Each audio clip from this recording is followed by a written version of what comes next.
Good evening, everyone, and a very warm welcome to the show presented by Kala, Krazy about literature and arts in association with Let's Talk. Let's Talk creates safe and reflective spaces for meaningful conversations, spaces where we connect, listen, and grow together. This episode is also being recorded and will be shared on the Kala YouTube channel at the rate Sanjay Chandra 5376. Subscribe to view more such conversations. Today, I take great pleasure in inviting or introducing my guest today is Dr. Supriya Sharma, a young lady who has written about a very high-thinking philosophy. Her book, known as Buddham Sharanam, has nothing to do with religion. I must clarify that with you. It has everything to do with philosophy, about the way of life. So, a little introduction about Supriya before we continue with this show. I'm going to read it verbatim, and it's mighty impressive, viewers.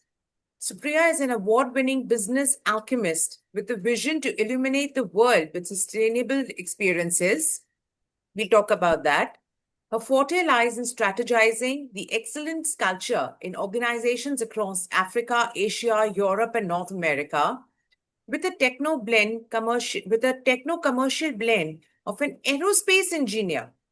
She is an IIM alumnus, University of Iowa MBA, and a Swiss doctorate. She is a keynote speaker of global repute, author of 10 books, co-author of 42 anthologies, a startup investor, host of CXO podcast, and board advisor for a few organizations of regard. She is committed to youth empowerment and finds rejuvenation in golfing and shooting. Supriya कुछ रह गया है कुछ दूसरों के लिए भी छोड़ दो So, ladies and gentlemen, this is my pleasure and honor to introduce Dr. Supriya Sharma to you. Supriya, before we get into books, literature, how did you manage so much? Thank you. Thank you so much for having me on the Kala show. And that incredible introduction right from your mouth was nothing less than a wonderful evening. So, Sunday evening, you made my entire Sunday, I would say.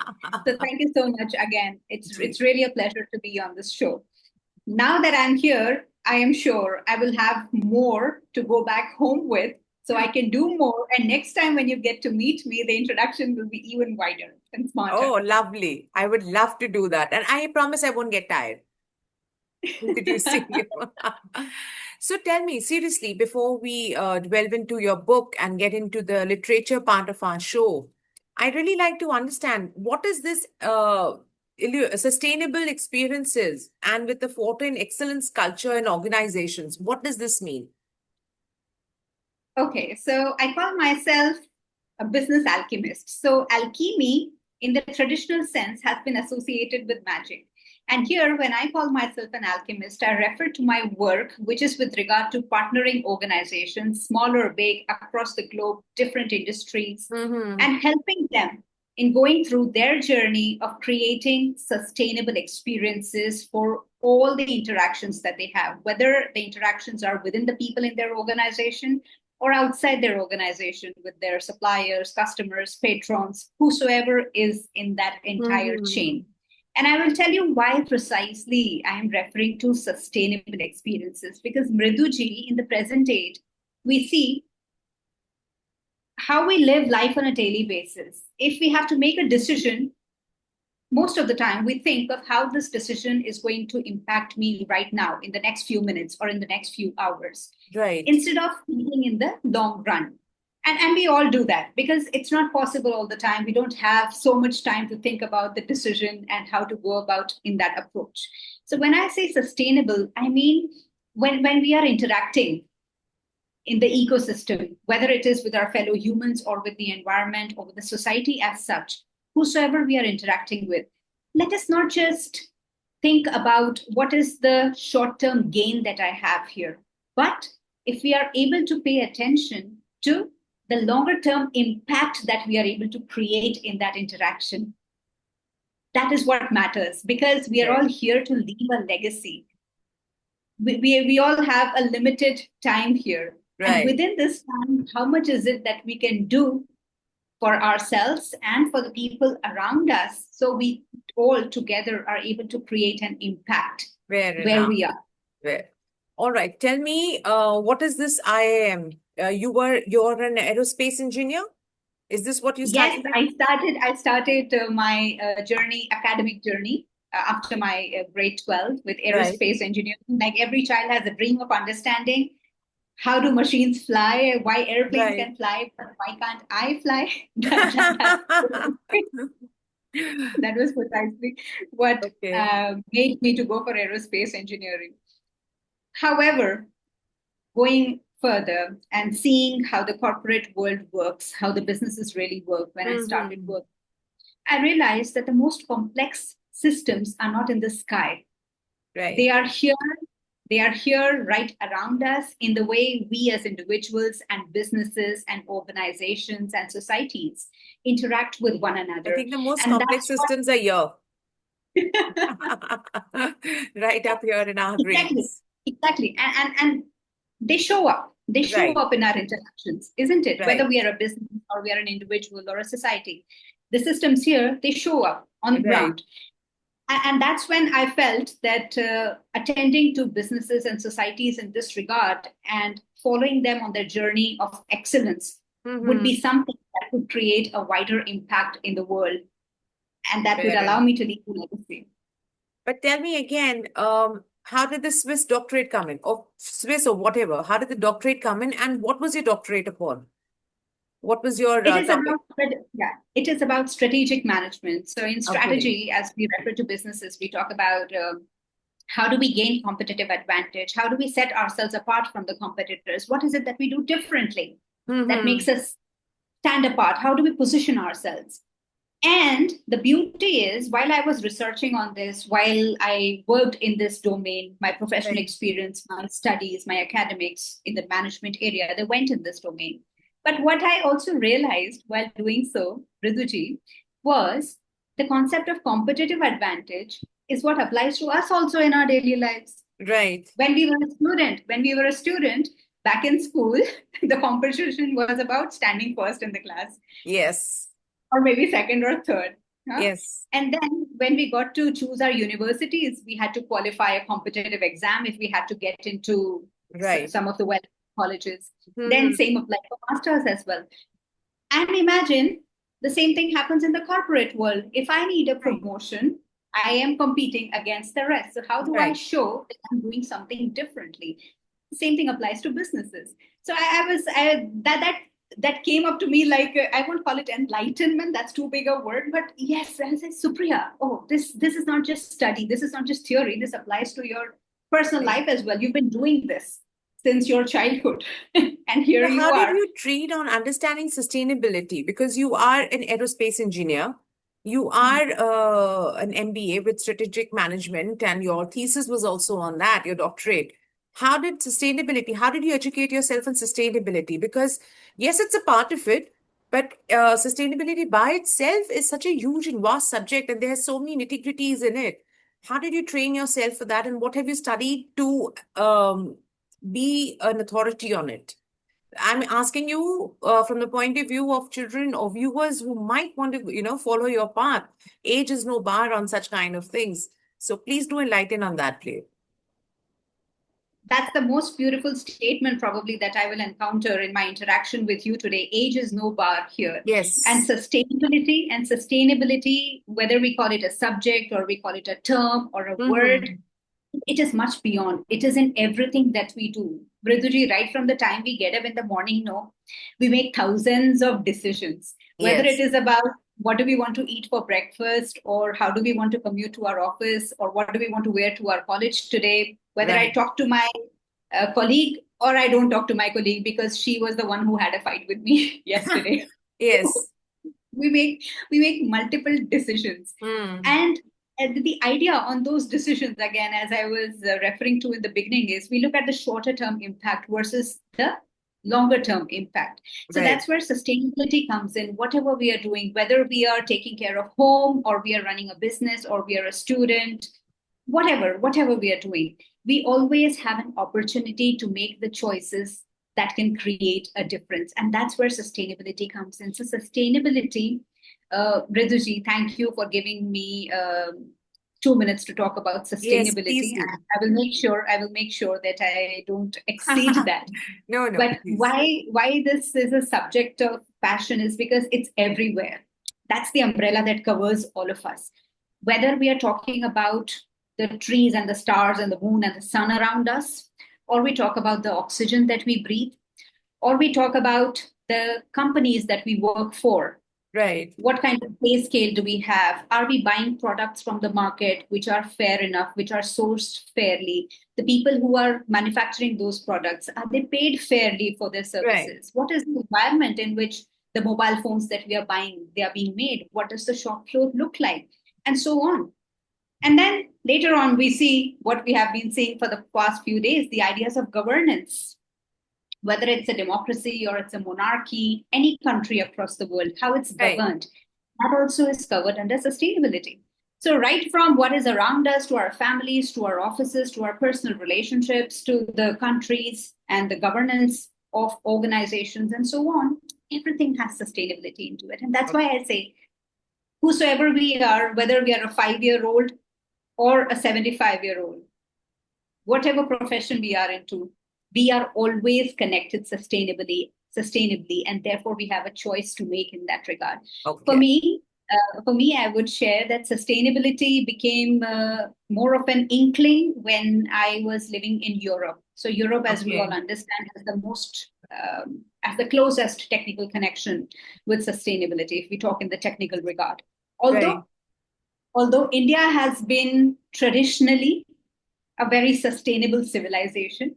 Yes. It's there in our roots. However, when we refer to the technical sense of it, it is Europe that tends to take the lead still. So Okay. when I was living in Europe for my MBA, because it was a dual continent MBA, so I had a Right. chance to be in US and in Europe.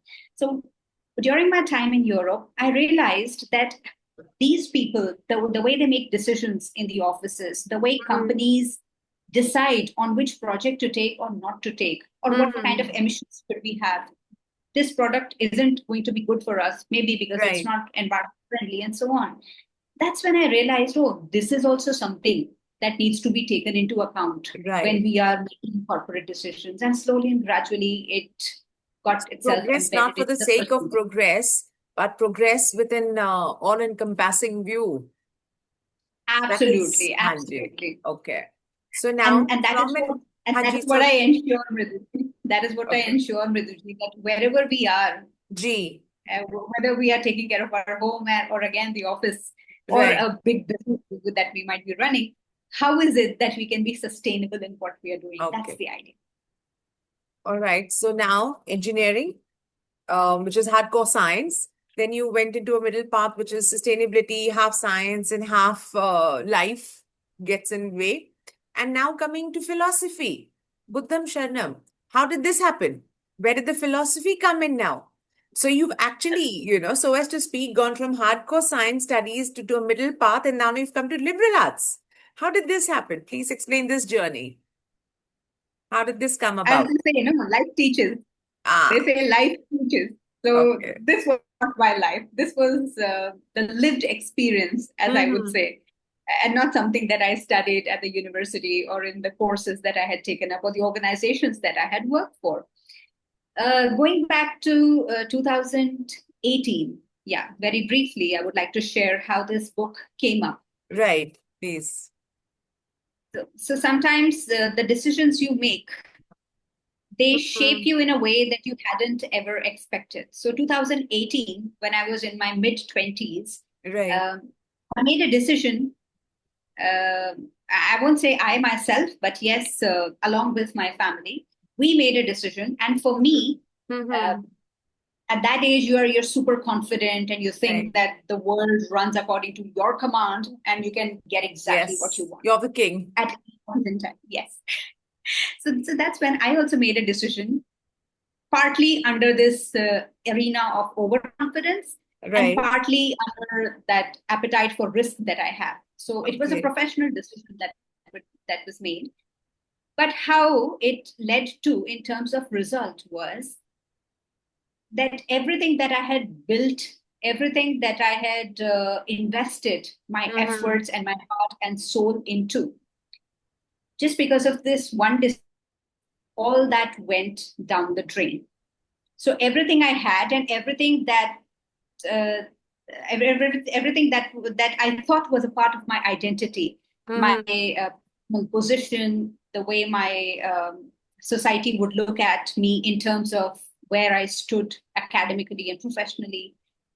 Of course, when you are with professional success, the bank account also speaks for itself, and the way people talk to you, the kind of respect that people associate with your designation and the chair that you have, that also Right. speaks for itself.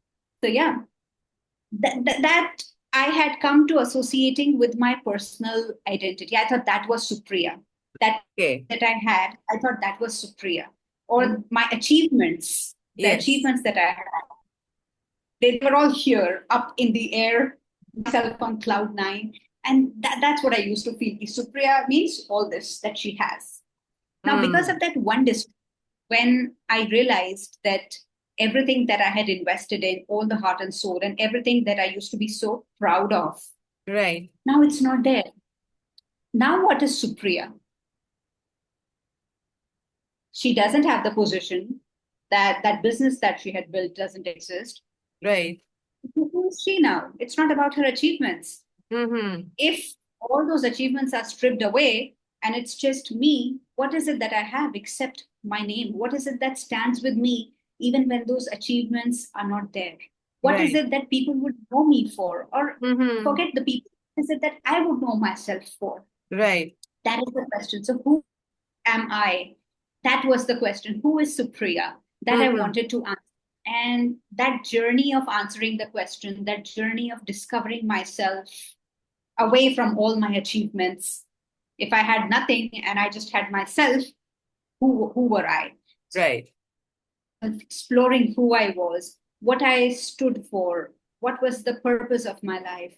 So that was the time when I Mm. experienced the greatest learning, which I still hold into place, and that is the Right. learning, Mriduji. Anything can be taken away, but that learning, no, it stays with you for your Okay. lifetime, and it just doesn't stay with you for a lifetime. It guides you and it protects you and Mm-hmm. ensures that you're on the right track all through. So that was when this book came up saying Buddham Sharanam, which, as you mentioned, has no religious inclination.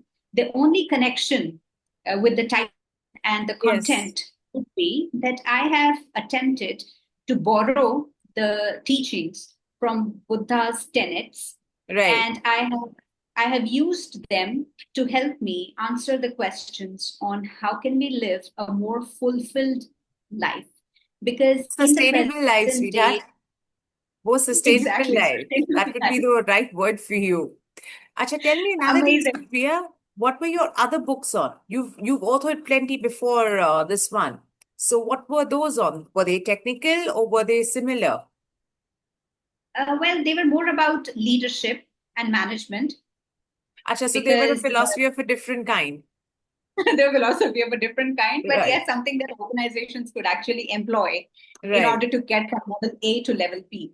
So my first book was a self-help book by the title of A Cup of Success. So here in Okay. India, we are all fond of tea, most of us. Uh, Right, right. yeah. So the cup So resonates. the cup resonates with that. A cup Yes. of tea is a part and parcel of our lives. So Right. that cup of tea can be different. You could be having green tea, chamomile tea, or the matcha in the present day, but tea is tea Okay, for all of so a us. And confession, that is that one book that I have actually read without knowing who was Supriya Sharma. So way before I even envisioned that I would ever met you. This is actually a book that I have I wouldn't say I've read it cover to cover. Most of the self-help books I tend to, fast read. So I have fast read this one book of yours. my So God. I can Wow. Wow. claim. And at that time, I had no idea who you are in life, so as to speak, except for the little blurb, you don't tend to remember those details as such. But yes, in fact, viewers, I would recommend that. I would recommend everyone go through that book because it's not a how should I say, Hindi में बोलते हैं ना, ज्ञान ज्ञान नहीं है, ज्ञान नहीं पेल रही है. But there's a lot of things that you will realize, viewers, when you read that book. I'm sorry, I will admit I haven't read Buddham Sharanam, but A Cup of Life, there are certain things, which resonate with you, and you realize, अरे ये तो मुझे आता है. I know this. But, when it comes to you in the form of maybe a read in a book, or maybe someone else telling it to you, it creates a different kind of an impact. So I will request everyone to go through this book. Sometimes these books, these self-help books, so-called self-help books, or they do manage to give you maybe just one line. In that entire book, you will just get one line which will make you deep think, which will maybe give you a look at your life and where you are going, or maybe give you show you the path. So, viewers, this is one of those books which I would recommend. Please go ahead. And she's already put the name again in the chat. So please do check on it. So, Supriya, that was all the other books were on corporate philosophy and strategy and leadership, or anything Right, right, deviating? right. Okay, but Then, so considering this it, first book, Hanji, this first book was a so-called self-help book, like you said. ji, The others were on about corporate life and how can companies grow in right. various regards. Then there was one book which for which I got a great response, and it was for children. Oh, I unknowingly wrote a book on those lines. That was the only book that I had written for kids. which And is? I will first tell you why. I will first tell you why I wrote that book or how I ended Mm-hmm. up writing that. So, as a kid, every night before sleeping, my dad would make sure that he would tell me a story before I Okay, go to sleep. Okay. So those bedtime stories were something that I had grown up with. And right, as I grew up, my mom and dad stopped telling me stories. They said, "Now you can read your own stories, beta. right, You have always read so much." But then my brother, who's the younger one, he's pretty young as compared to what I am. Now he started telling me stories so I could go to sleep. So those bedtime stories were so ingrained in my routine that I still sometimes read myself, of course, right. before going to bed, some interesting, light-hearted stories. So borrowing from the likes of Panchtantra and the Jataka tales, which we have all grown Mm-hmm. up with, I wrote a book which was titled as Fabulous Leadership. And the idea was to use fables in order to drive Ah, home lessons on leadership for the kids, because we know, Mriduji, that leadership is not something that you realize what it stands for right, once you start working. It is ingrained right from the beginning in the right. way a child grows up. So it was called Fabulous Leadership, uh, drawing fables for leadership lessons. That was the idea. Lovely. Lovely. So now let's get enough of heavy talk. Let's do a little other kind of talk. Where are you from originally? Which city? So I live here in Delhi NCR. So you've been born and brought up, you're a Delhi person. I've been born here, but I've been brought up in different countries as Oh, my parents were lovely. working in different places. So yes, I've been So brought up in you are a different global countries. citizen. इतनी पढ़ाई करी, तो did you actually get time to indulge in reading, or you only read to study? Reading, no. RD Sharma हुआ करती थी maths की. Besides that, please, besides R.D. Sharma, get maybe the Hardy Boys. Yeah, so most of the time used to go into RD Sharma only. हाँ But ji. uske pehle, before RD Sharma came into the lives, which was less about reading and more about doing the sums and Right, the right. mathematical problems, math used to be my favorite. हाँ जी. Nancy Drew. Nancy Ah, Drew was somebody that I would ensure I have checked every book in the library. My library mm, used to have all those books. So I would make yes, sure that I had all the editions of Nancy Drew and the detective stories, because the detective yes. stories were something that would, develop a sense of mystery that, okay, what happens next? So Right, that was right. that I used to enjoy reading. Nancy Drew and Enid Blyton was the second one. I think we all Was grew never up into on those Harry Potter ones. though. No, Yeah, we didn't have those Harry ones. Potter in our times. You're much younger than me, but Harry Potter came much later. It came for my children. So maybe your Ah, nieces and nephews. Anyway, so we used to hmm. have those Harry Potters in our libraries also, but they used to be this thick, and therefore I never used to be interested. Say, I'm not going to get this. You shouldn't read this. I just want this Nancy Drew, which I can read it in 2 days and finish it off Yes. and be happy And with it. very interesting, light mystery read, good fun. Good fun. Harry Potter was a little more heavy, not just the book by itself, as in, but the read itself was a little more heavier. So, yes, I agree with you. So, what do you do now? Do you still read? Do you still indulge in maybe not a Nancy Drew, but some other fiction genre or anything? Okay, it's all work, work, and no play for you. Now it's all work in the sense, what are the books that can help me make better decisions? So, Hmm. if I have your permission, I would like to share. There is a book by the name of Managing on the Edge. Okay. The title is Managing on the Edge. And my greatest learning, I have read that book a couple of times, maybe five, six times. I can clearly recall that I have read that book Hmm. whenever I was in a dilemma of how to make a particular decision in my position in the professional world. And the line that I hold very close to me and I ensure that I keep it with me in the way I lead life was, he says, I mean, the author says that you don't have to choose between this or that. It's not the or that Hmm. matters. You have the and also. So you can have this and this as well. So in the corporates, he talks about giving examples from Toyota and other organizations of repute. He talks about how these organizations have ensured that they have grown from level A to level B in terms of their leadership, all by the idea of the and philosophy and not the or. So you don't have to choose this or that. You can still Okay. have both. And that tension that exists between those two different choices is where you get to grow. That's what the book says. I will comment here, and this is something to all the viewers. So, my generation, people before me, we didn't really have so much to refer to in terms of books or people who focused and talked about skills as such. For us, go to meant Harvard Roark in Fountainhead. That was management guru, that was life skill guru. The end of the story. So, have you read this one particularly? Have you ever managed to get to read it? No, I will It's do it it's now. entirely fiction, but it's something that my entire generation grew up and we believed in Howard Roark's philosophy and the gumption that he had to follow his paths. But then again, not that we landed up doing so many things. Anyway, so what now?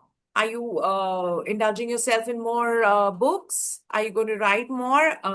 You've already written about skills in terms of leadership and strategy management, and now you've also gone into life philosophical, top of my head, soft skills.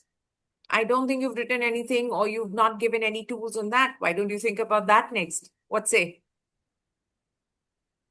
How did you read my mind? First, you have to tell me Oh, that, and later I will respond to you. okay. I promised viewers that I had no idea. We didn't have a pre-conversation on this, but this is something that I have been thinking about for a very long time. That the younger generation, that is your generation, really needs to also talk about. Everyone talks about strategy and business and leadership, but no one is talking about soft skills that you require to become a leader. It is very easy to say, "Ki, as a leader, you should do this, this, this," but how do you become a leader? Those soft skills is something that I'm finding lacking in the market. Are you working on something like that?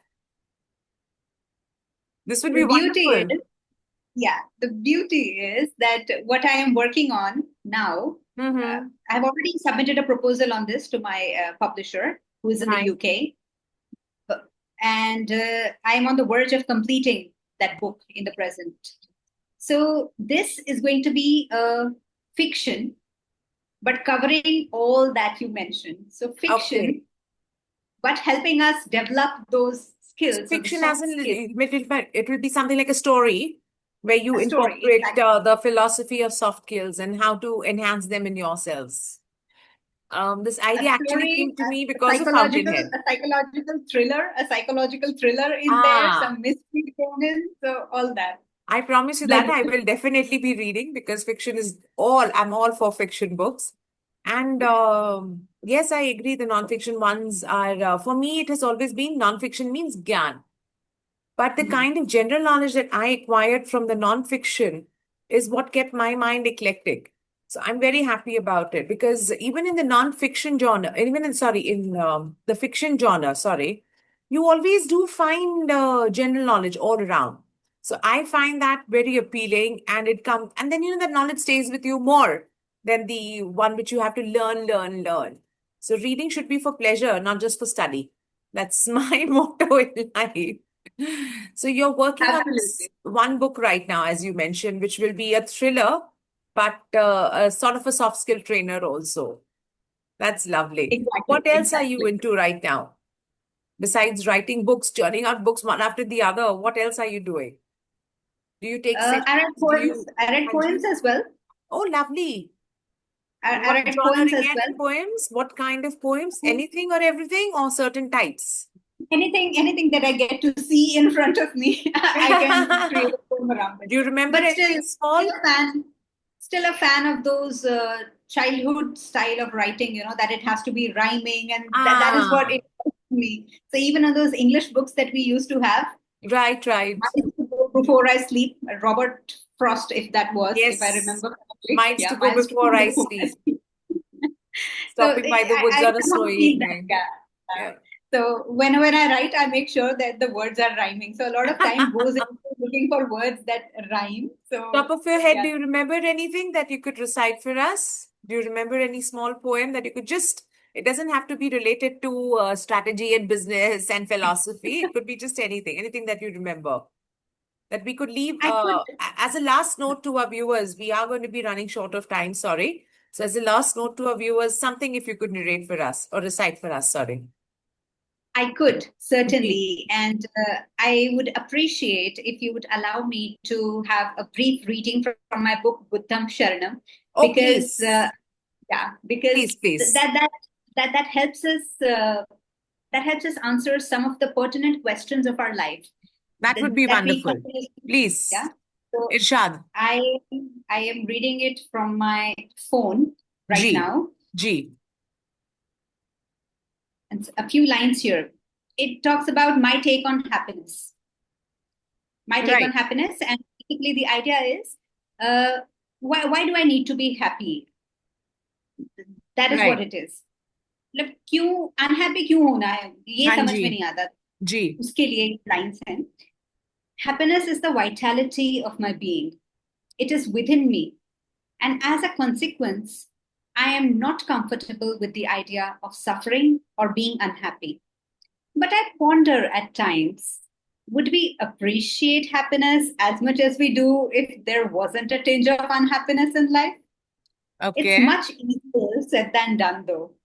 I realize that Buddhism wants us to behold the world patently in all we do and aspires to end our suffering, while it is the evolutionary science that wants us to sometimes not see the world clearly and suffer. So, these two contradictions that we stay with, one is Buddhism, which always wants us to be happy Mhm. and wants us to stray away from unhappiness. While on the other hand, the evolutionary science, which Right. wants us to sometimes suffer so we are able to get to the next point. Those two Quite a contradictions. paradox, huh? And coming to the and philosophy again, we Huh. live with both of them. We live with Yes. both of them. So मैं तो सबसे यही कहना चाहूंगी कि सबके साथ होता है कभी ना कभी हम सब जी. कुछ अच्छा चलते हुए भी हम सब सोचने लग जाते हैं कि for some odd reason we start being Right. Unhappy. सब हाँ कुछ अच्छा जी. होते हुए भी हमारे पास सब कुछ होते हुए भी for some odd reason and if you will you know retrace कि वो क्यों आया कहाँ से आया वो अनहैप्पीनेस आपको भी नहीं मिलेगा क्योंकि वो होता ही नहीं बिल्कुल. है. बिल्कुल. वो होता ही नहीं है. तो मैं तो सबसे यही कहूंगी कि हम ये जो बिना बात के कभी कभी अनहैप्पी हो जाते हैं या हम्म. मूड थोड़ा इधर से उधर हो जाता है उसकी जरूरत ही क्या है. And there is so much that we all have and of course there is so much that we all can gain. There are problems and there are solutions to it. तो उसमें अनहैप्पी होने की तो कोई मेरे ख्याल से तो कोई बात आती ही नहीं है। But then अगर dear, होना भी है ना, जब आप अगर अनहैप्पी होना नहीं भी है, होगे तभी तो हैप्पीनेस की कदर करोगे. You realize the value. You need both. वही But वही वही यहाँ पे लिखा yes. था, वही यहाँ पे लिखा था। हाँ, तो अगर अनहैप्पी होना भी है ना, तो मेरे ख्याल से हम वो बहुत स्मार्टली कर सकते हैं। तो yes. स्मार्टली कैसे करेंगे? स्मार्टली करने के लिए, अगर आपको अनहैप्पी होने का मन कर रहा है, या आप बाय एनी चांस अनहैप्पी हो गए हैं हाँ फॉर सम जी. Incident that was not up to your expectations, हाँ चाहे जी. आपका रिजल्ट आया हो, चाहे वो प्रमोशन नहीं मिला हो, चाहे कोई एग्जाम में Right. सेटिस्फैक्टरी स्कोर, वो जो भी है, थोड़े टाइम के लिए अनहैप्पी हो जाइए, Yes. थोड़े Yes. टाइम के लिए अनहैप्पी हो जाइए। बट बिल्कुल. Give your self a timeline कि 5 मिनट्स या टेन Definitely. मिनट या 1 आवर, बस इससे ज्यादा मैं अनहैप्पी नहीं रहूंगी या रहूंगा। And Lovely. That should be it. Definitely. Okay, before we sign off, viewers, I had spoken to Supriya earlier. Supriya, if you could just type in how we can connect with you if we would like to get a copy of Buddham Sharanam. So she is putting the details in the chat. So later on, and if you could also spell it out for us, how we can connect with you, just if you could let us know. Sure. So I have shared my email here. Right. It's supriya.sharma1600@gmail.com. Please feel free to write to me at any point in time. अगर आप उसका PDF copy पढ़ना चाहते हैं, so within 2 minutes I can send across a PDF copy to you. But I'm if you writing to want you the now. hard copy, but if you want the hard copy of the book, so that Ji, is also easily approachable. I mean, easily I can send it across. ji. But but this has क्योंकि हम been sustainability की बात lovely. कर रहे हैं अभी कभी कभी, Ah. तो इसलिए अगर आप ऑनलाइन पढ़ना चाहते हैं, सो दैट्स द इजीएस्ट इन तो ऑल बट द मेरा वेज। ना अभी मेरे हाँ दिल जी। का ना पेट भरा नहीं है आपसे बातें करके. We will definitely try to bring Supriya back again so that we can have longer chit chats with her about, in fact, all her books. I don't want to just dwell on maybe one or two. We have to talk about them all around. Say, Sanjay ji, point to be noted for future. And for now, I will sign off. Supriya, this has been lovely chit chatting with you. Viewers, thank you for joining us on the show that is presented by Kala, Crazy about literature and arts in association with Let's Talk. If you have missed any part of this conversation or would like to revisit it, the full episode will soon be available on the Kala YouTube channel at the rate Sanjay Chandra 5376. At the rate Sanjay Chandra 5376. Thank you for joining us and for being part of this growing community of readers, writers, and the literary conversations we have. Please join us next time again. Stay curious, keep reading, and everyone have a wonderful evening. Supriya, I'm sorry, but we will have to sign off now, but I hope we can connect again and we can have longer discussions. So, with all that, my thank you so gratitude and much. wishing all the happiness to Ji. everyone here. Thank you. Thanks a ton. I will sign off now. Okay, bye.